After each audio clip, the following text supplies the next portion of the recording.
Bismillahirrahmanirrahim. Assalamualaikum semua. So hari ni kita nak sambung part garam. Okey, garam ni dia terbentuk daripada tindak balas peneutralan. Garam adalah sejenis sebatan ion. Maksudnya dia terdiri daripada kation dan juga anion. Dia terdiri daripada ion yang bercas positif dan ion yang bercas negatif. Anion dalam garam ni dia berasal daripada asid. Manakala kation dalam garam berasal daripada base.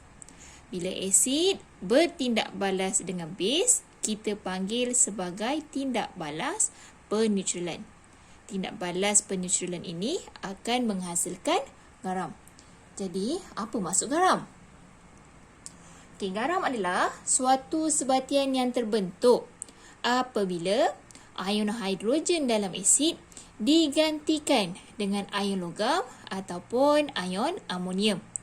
Okay, contohnya, kita ada garam natrium klorida. Natrium klorida ni terhasil daripada tindak balas peneutralan antara asid hidroklorik dan juga basenya natrium hidroksida.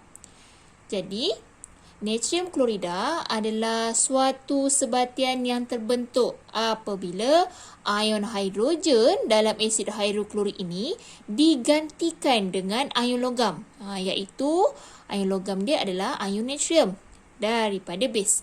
So, ion natrium akan menggantikan ion hidrogen. Jadilah natrium klorida. Okey, ciri fizikal haplogaram. Okay, haplogaram ni maksudnya garam tu yang tulen, yang asli, yang pure, tak ada benda asing. Okay, soalan ni biasa akan tanya dalam kertas 1. Soalan dia macam, antara berikut merupakan ciri fizikal haplogaram kecuali, macam itulah 1 markah. Okay, ciri fizikal dia adalah, yang pertama dia ada bentuk geometri tertentu. Bentuk geometri tu contohnya macam cube ataupun prisma ke, macam itulah. Bentuk sama tapi saiz mungkin berbeza. Macam ni lah, bentuk dia sama tapi ada yang kecil, ada yang besar, macam tu. Permukaan yang rata, sisi yang lurus dan bucu yang tajam. Maksudnya haplogaram tak ada bentuk bulat, tak ada bentuk silinder.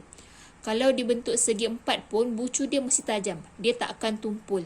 Gitu. Sudut antara dua permukaan bersebelahan yang tetap. Hablo yang berlainan mempunyai bentuk geometri yang berbeza. Macam cap jari lah. Maksudnya kalau garam yang lain, dia ada bentuk geometri yang khusus, yang spesifik untuk garam tu je. Macam tu. Aplikasi garam dalam kehidupan seharian. Okay, contohnya dalam bidang pertanian, kita guna garam amonium nitrat sebagai baja. Kalau bidang perubatan, kita guna garam kalsium sulfat sebagai plaster.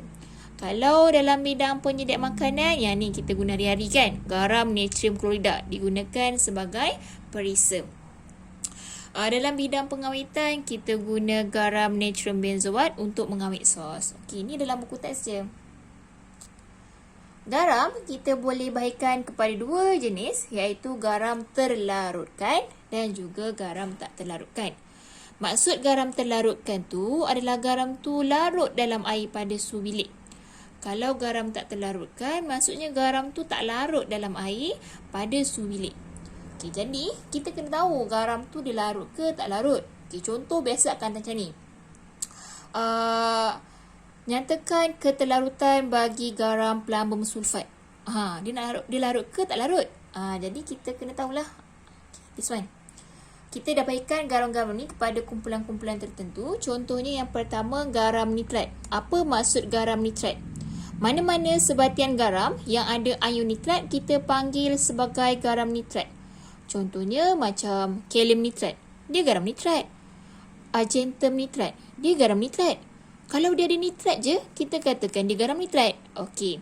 Semua garam nitrat larut dalam air. Okey. Faham Senang je ni. Okey, seterusnya garam amonium, garam natrium dan garam kalium. Semua garam amonium, natrium dan kalium larut dalam air. Kata kuncinya adalah anak. A for ammonium, Na untuk natrium, K untuk kalium. Jadi semua anak larut dalam air. Okey, garam klorida. Semua garam klorida larut dalam air kecuali plumbum 2 klorida, argentum klorida, merkuri 1 klorida. Kata kuncinya adalah cepah.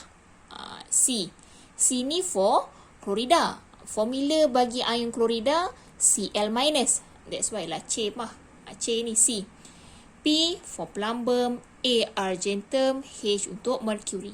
Formula bagi merkuri adalah Hg. Okey, jadi semua garam klorida larut dalam air kecuali cepah. Okey, dapat? Semua garam sulfat larut dalam air kecuali plumbum 2 sulfat, kalsium sulfat, barium sulfat. Kata kuncinya adalah C pantai cahaya bulan. S untuk sulfat, P for plumbum, C for kalsium. Kalsium formula bagi kalsium Ca. C lah. B for barium. Semua garam sulfat larut dalam air kecuali C pantai cahaya bulan. Okey, senang kan? Okay, next adalah garam karbonat. Semua garam karbonat tak larut dalam air kecuali anak. Dia kembali kepada peraturan nombor 2. Sebab semua anak larut dalam air. Walaupun semua garam karbonat tak larut, tapi kalau dia melibatkan anak, maksudnya amonium karbonat, natrium karbonat, kalium karbonat, dia larut dalam air. Okay, ni nota dalam bentuk ayat. Kalau nak buat nota yang lebih ringkas, okay, this one. Garam nitrat, garam amonium, garam natrium, garam kalium. Semua larut. Kata kuncinya adalah no anak. No ni untuk nitrat. Jadi no anak, semua larut. Okay. Semua garam klorida larut dalam air kecuali cepah, plumbum, argentum, merkuri. Okay. Semua garam sulfat larut dalam air kecuali C pantai cahaya bulan, plumbum, kalsium, barium. Plumbum sulfat, kalsium sulfat, barium sulfat. Okay, last. Semua garam karbonat tak larut dalam air kecuali anak. Dia kembali kepada peraturan yang dekat atas. Okay, kita ada satu lagi yang istimewa, iaitu sifat istimewa plumbum 2 klorida dan juga plumbum 2 iodida. Plumbum 2 klorida dia warna putih tau, dia punya pepejal. Plumbum 2 iodida pula dia berwarna kuning dalam bentuk pejal. Jadi, kedua-dua garam ini bila kita masukkan dalam air, kemudian kita panaskan, dia akan membentuk larutan yang tidak berwarna bagi kedua-dua larutan ini. Maksudnya sama ada plumbum 2 klorida ke, plumbum 2 iodida ke, dua-dua akan membentuk larutan yang tidak berwarna kalau dipanaskan. Maksudnya dia larut lah. Tapi bila larutan tu dah sejuk, dah kembali ke suhu bilik, kita akan perhatikan pepejal itu kembali terbentuk. Maksudnya dia larut dalam air panas tapi tak larut dalam air sejuk. That's why namanya sifat istimewa. Okey, itu je. Assalamualaikum.